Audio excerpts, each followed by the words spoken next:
Hello बच्चों, let's read this question. The question says light is option first an electromagnetic radiation, option second A longitudinal wave, option third mechanical wave and option fourth all of the above. तो इस question के अंदर हमें पूछ रखा है कि light जो है वो किस टाइप की वेव है. तो बात करते हैं हम लोग की कंसेप्ट की यदि बात की जाए इस क्वेश्चन के लिए की कंसेप्ट, तो क्या की कंसेप्ट यहाँ पे यूज होगा. फर्स्ट ऑफ ऑल हम बात करते हैं कि लॉन्गिट्यूडिनल वेव क्या होती है. लॉन्गिट्यूडिनल वेव, तो वेव जब भी ट्रांसमिट होती है तो उसके अंदर जो पार्टिकल्स होते हैं वो क्या करते हैं, ऑसिलेशन करते हैं. तो लॉन्गिट्यूडिनल वेव के अंदर जो पार्टिकल्स का ऑसिलेशन होता है वो उस सेम डायरेक्शन के अंदर होता है जिस डायरेक्शन में हमारे पास एनर्जी ट्रांसफर हो रही है, या कह सकते हैं कि वेव प्रोपेगेट कर रही है. तो यहाँ पे हम कह सकते हैं कि particles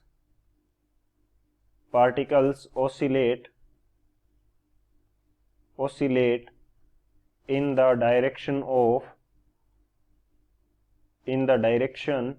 of a wave propagation. तो वेव प्रोपेगेशन की डायरेक्शन के अंदर इसके अंदर क्या होता है, पार्टिकल्स का जो ऑसिलेशन है वो होता है. तो एग्जांपल की यदि बात की जाए तो एग्जांपल हमारे पास क्या होगा इसके लिए, जो साउंड वेव होती है वो हमारे पास क्या होती है, लॉन्गिट्यूडिनल वेव होती है. सेकंड में बात करता हूं ट्रांसवर्स वेव की. सेकंड हम बात कर लेते हैं ट्रांसवर्स वेव. इसके अंदर हमारे पास जिस डायरेक्शन के अंदर वेव प्रोपेगेट हो रही है या एनर्जी ट्रांसफर हो रही है उसके परपेंडिकुलर डायरेक्शन में पार्टिकल्स ऑसिलेट करते हैं. पार्टिकल्स oscillate perpendicular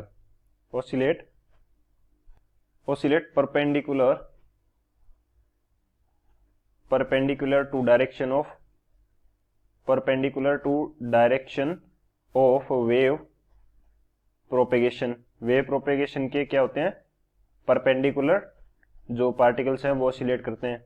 इसका एग्जांपल की यदि बात की जाए तो वो हमारे पास क्या हो जाएगी, लाइट वेव हो जाएगी. थर्ड हम बात करते हैं किस चीज की, कि इलेक्ट्रोमैग्नेटिक रेडिएशन क्या होता है.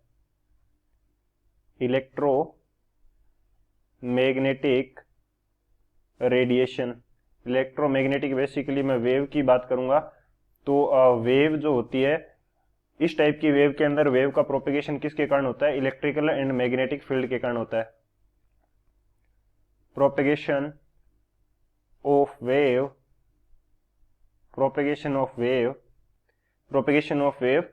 Due to electric and magnetic field. Electric and magnetic जो फील्ड है उनके कारण क्या होगा, हमारे पास वेव का प्रोपेगेशन होगा. और इसके एग्जांपल की यदि बात की जाए तो ये हमारे पास क्या होती है, लाइट वेव इसका एग्जांपल होता है. अब बात करते हैं मैकेनिकल वेव की, कि मैकेनिकल वेव क्या होती है. मैकेनिकल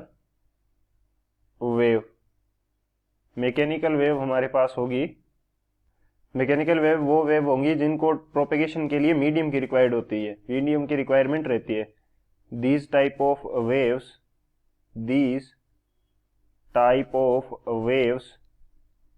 required medium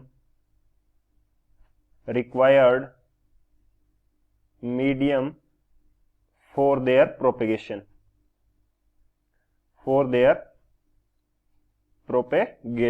प्रोपेगेशन के लिए क्या होता है, मीडियम रिक्वायर्ड होता है. एग्जाम्पल की यदि बात की जाए तो साउंड वेव जो है उसको प्रोपेगेशन के लिए क्या चाहिए, मीडियम चाहिए. तो ये हमारे मेन की कंसेप्ट हो जाएंगे. इन की कंसेप्ट की हेल्प से इस क्वेश्चन को सोल्व करते हैं. सॉल्यूशन की यदि बात करें तो सॉल्यूशन क्या हो जाएगा इस क्वेश्चन के लिए, हम बात कर रहे थे लाइट की. तो लाइट के अंदर हमारे पास जो इसका प्रोपेगेशन होता है वो इलेक्ट्रिक एंड मैग्नेटिक फील्ड के कारण होता है. सो ये हमारे पास क्या होती है, इलेक्ट्रोमैग्नेटिक वेव होती है. इलेक्ट्रोमैग्नेटिक रेडिएशन बोल दो या इलेक्ट्रोमैग्नेटिक वेव होती है. सेकेंडली इसमें जो प्रोपेगेशन होता है वो जो पार्टिकल्स होते हैं उनका ऑसिलेशन प्रोपेगेशन के क्या होता है, परपेंडिकुलर होता है. तो ये हमारे पास कैसी वेव होती है, ट्रांसवर्स वेव होती है. तो ये हमारे पास लाइट वेव के लिए जो है वो फीचर्स रहेंगे. तो बात करते हैं ऑप्शन की, कौन सा ऑप्शन करेक्ट होगा, an electromagnetic radiation, yes correct है. लॉन्गिट्यूडिनल वेव ये नहीं होती क्योंकि प्रोपेगेशन जो है प्रोपिगेशन के परपेंडिकुलर जो पार्टिकल्स हैं उनका ऑसिलेशन होता है। मैकेनिकल वेव नहीं हो सकती। बेसिकली हम इसको क्या बोलते हैं, मैकेनिकल वेव के लिए क्या चाहिए, मीडियम की रिक्वायरमेंट चाहिए, लेकिन मीडियम लाइट के लिए मीडियम की रिक्वायरमेंट नहीं रहती है। बेसिकली जहां पे स्पेस के अंदर जब मीडियम नहीं है तो वहां भी इसका प्रोपिगेशन होता है। ऑल ऑफ द अबव ये नहीं होगा। तो कौन सा ऑप्शन करेक्ट होगा, जो ऑप्शन ए है वो हमारा करेक्ट होगा। So option A is the final answer. I hope you understood it well. Best of luck. Thank you.